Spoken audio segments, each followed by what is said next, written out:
Hi guys, welcome back to this channel. In this video, I'm gonna show you the top left shake effect tutorial in CapCut.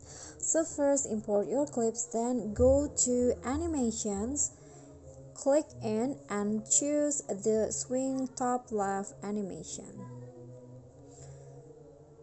Okay, this one's right here, and then adjust it for 0.2 seconds. And then after that, go back and go to video effects, choose basic, and then find the slanted blur effect. Okay, this one, adjust the blur into 100, click on check icon and then trim the effect.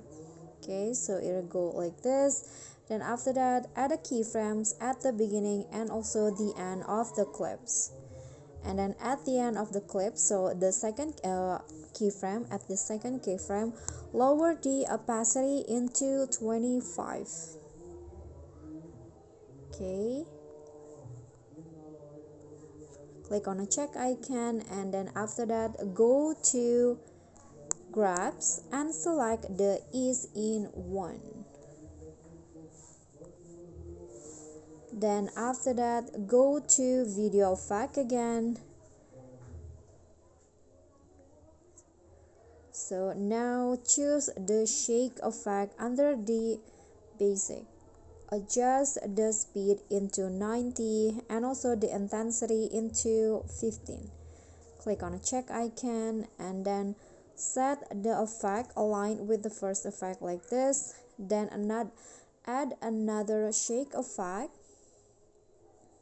Okay, I'm going to just copy the first one and then put it at the bottom.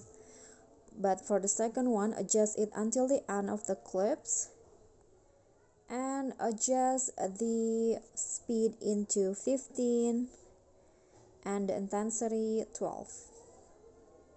And now you are done. So here is the top left shake tutorial in CapCut. I hope this tutorial will be helpful, so thank you guys so much for watching. Don't forget to click thanks, like this video, comment and subscribe. I'll see you all in the next videos. Bye.